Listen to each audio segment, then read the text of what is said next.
All right, so you want to start a business, you work 5 days a week, you have responsibilities, a full-time job, maybe a family, girlfriend, kids, all these kind of things, husband, whatever the case may be.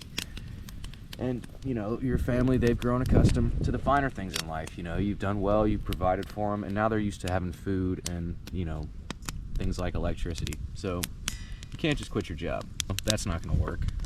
They wouldn't be very happy with that. You wouldn't be very happy with that. It's just nobody's happy. But what can you do? What can you do to start a business even though you still work 5 days a week? You want to do something more. Well, first of all, it's fantastic that you're trying to do something more. The bad thing about it is that your options are going to be a little bit more limited than someone, like a YouTube content creator that says that they can make you $1 million business in 58 minutes. Yeah, if you have unlimited free time, that's okay. I got it. But so for you, what can you do? Your options are limited. There's only a certain amount of things that you can do. You're going to have to start a business, at least starting out, to where you can operate this business 2 days a week, right? That's going to involve your weekends being consumed by this business creation. Hopefully your family will understand. If you talk to them, let them know, hey, I'm going to be busy on the weekends. I'm trying something. I want to do something more.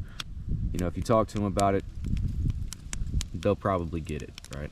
Unless they're assholes, and then they might just, tell you to go to hell. But hopefully that won't be the case. So if it was me and I was starting a business in 2025 and I worked 5 days a week, what I would do, first thing I would do, and you're probably not going to like this, but I would learn web design. You can do it. You can learn how to build a website on WordPress using Elementor in a day, maybe 2, right? Now, you're not going to be a master. You're not going to be the best at it, but you'll be able to put together a website that's good enough for a landing page, for some advertisement, because I wouldn't get into a business and consume your time. Your weekends is all the time that you have. I wouldn't waste those. I wouldn't waste time. I would get proof of concept before I started anything, before I really started moving forward with it. And the way that you can get proof of concept is to build out a website for a business and then start advertising for it. I would use Facebook ads. The reason I would use Facebook ads is because they're very low budget. The budget you can do all kinds of stuff with it. I mean, it can cost you $20 a month, $25 a month, right? And you're not going to generate a lot of customers that way, or any. I mean, at $20 a month, you're probably not going to generate very much, but you can see what the interactions are with that advertisement. You can see whether or not it's something that people in your area are interested in, right? And if it is something that they're interested in, then that's a good sign that you can move forward. Now, since you only have 2 days a week, and this is going to be a somewhat time-consuming process, especially because you only have 2 days, I would start 3 businesses. I would get 3 ideas going. I would build out 3 websites for them, and I would advertise those 3 websites. I would advertise those 3 businesses and see how they did, see which one performed the best, and then go from there. Now, building a website with Elementor isn't going to cost you hardly, or with WordPress using Elementor. Elementor is free, WordPress is free. The hosting is going to cost you a little bit of money. I haven't checked prices recently. We have a hosting plan with SiteGround, and so it's very inexpensive, though. You can build out 3 websites well under $100 a year, I would say.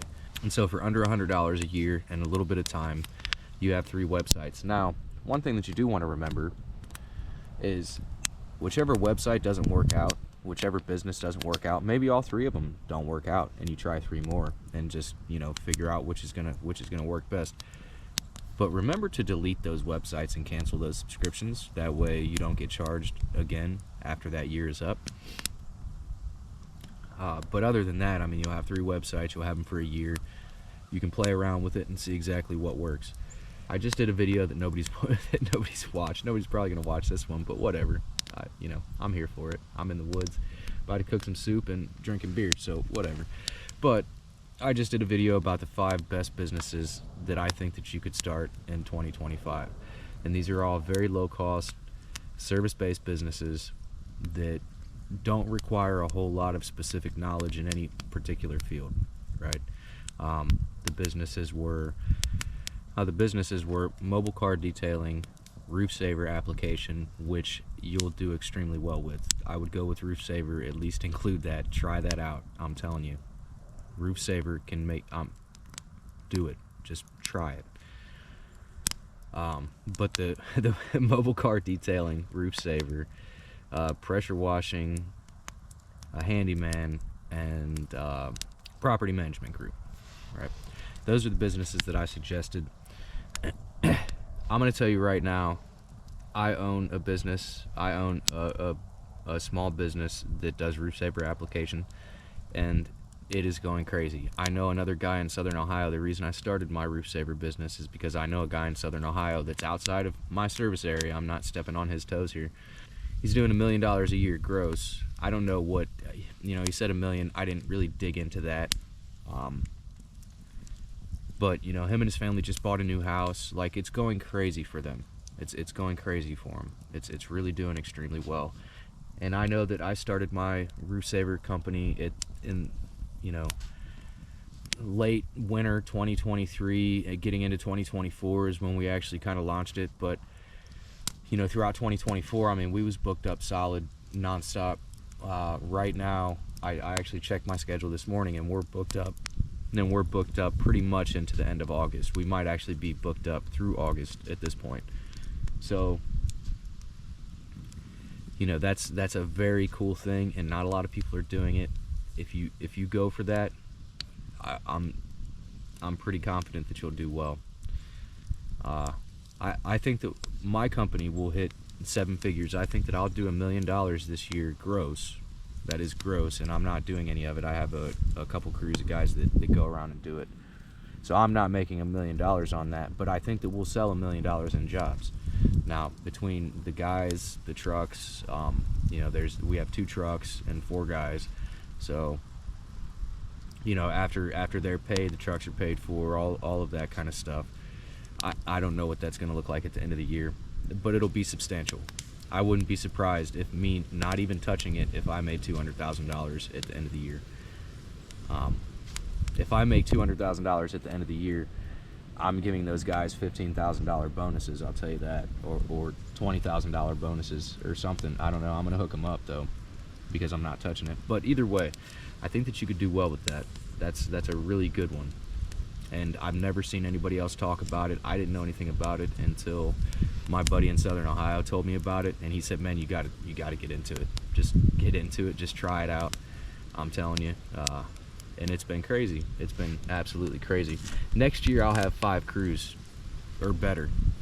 If it continues at this rate, I'll have 5 crews running, doing Roof Savers 5 days, 6 days a week, from probably April-ish, depending on when the weather breaks in Ohio. But from April until late October, early November, maybe even into mid or late November for like last. I did masonry. I operated my masonry company. I think I was doing masonry in December this year, which was pretty weird. It's the first time that's happened, but But you don't have to do that. I'm not saying to do that.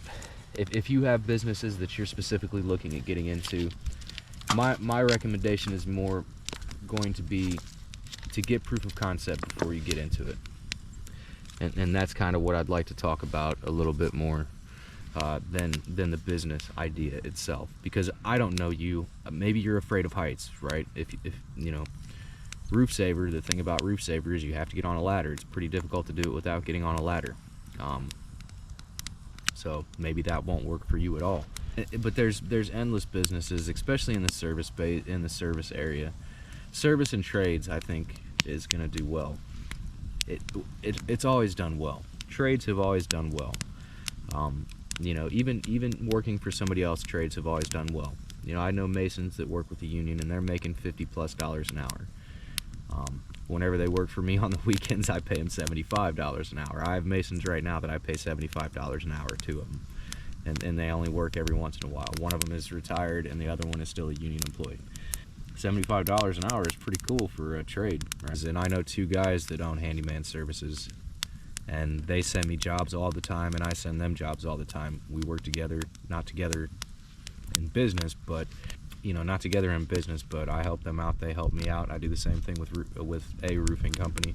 That roofing company, I send them people all the time. They send me bad chimneys, and it works out good for everybody. But the handyman guys, I mean, the one guy's driving, that's all that he does. He does it, I think he does 7 days a week, though. But, either way, he just bought it. Well, last year he bought a 2024 Chevy 3500 High Country. He's got, nice wheels, nice tires. He's got the grill guard on it. He's got the headache rack. I mean, it's a clean truck.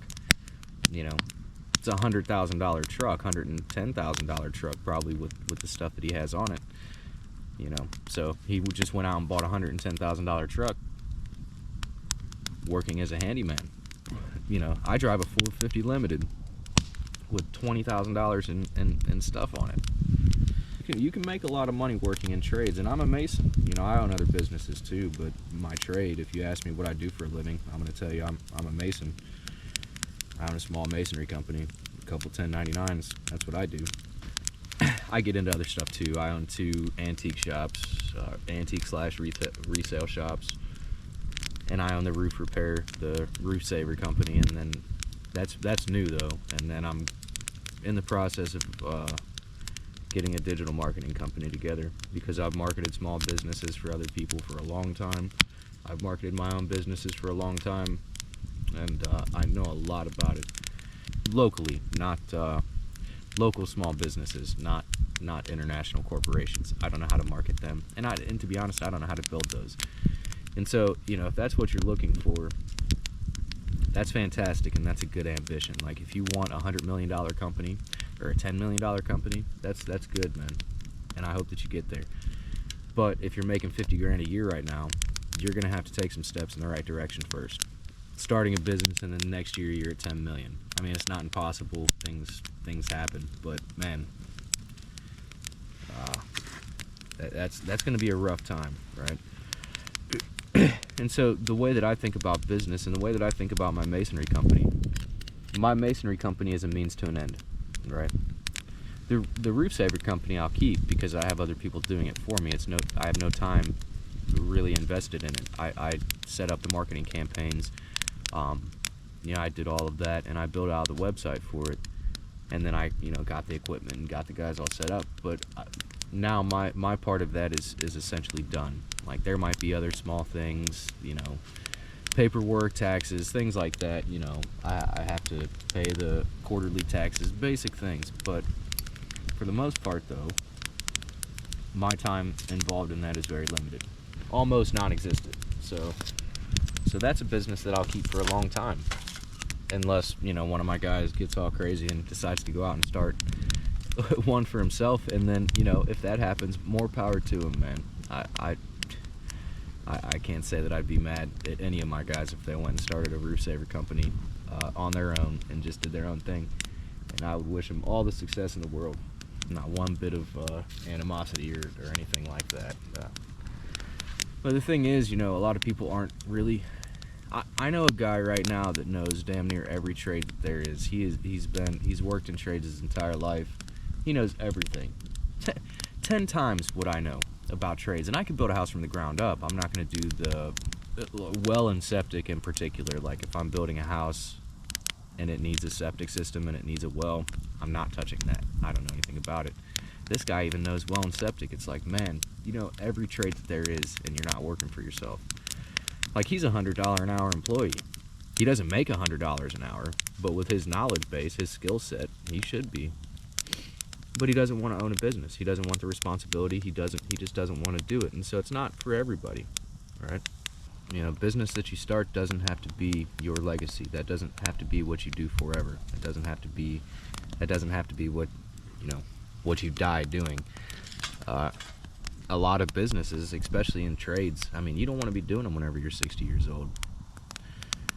I'm not going to be doing masonry whenever I'm 60 years old. In fact, I'd rather not be doing masonry whenever I'm 40, and that's not that awful far away. So I've used masonry as a way to gain capital, to gain substantial income, to where I can start doing something else, right?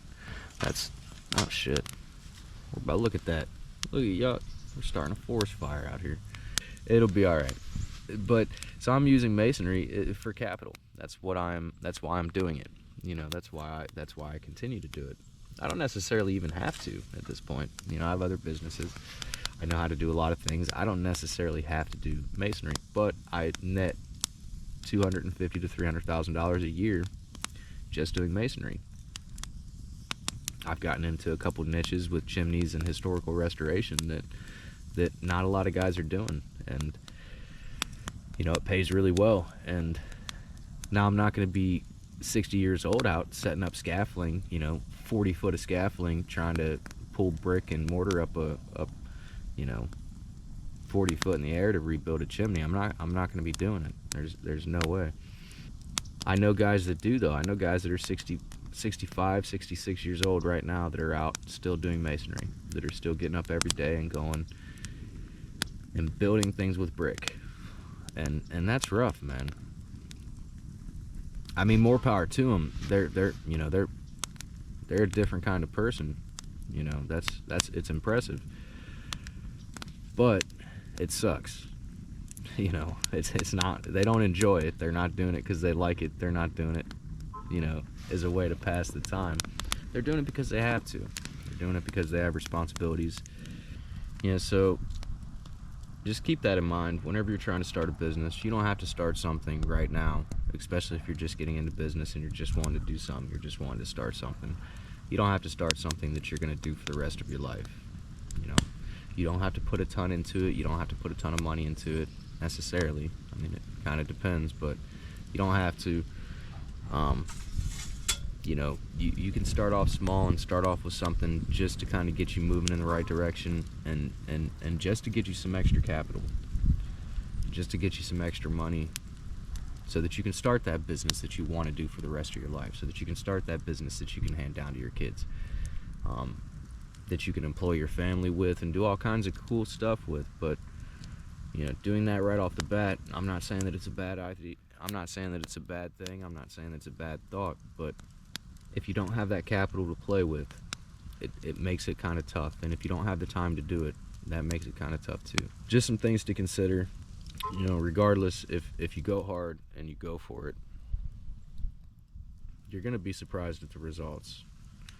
There might be times that it's a little bit difficult and things don't work out as you planned, and this and that, and that's life, man. That happens. There's no aspect of life that works out exactly how you think it's going to every time. That's just the way that it is. Business is no different. But just keep going with it, keep moving forward, and I think that you'll be surprised at how it turns out.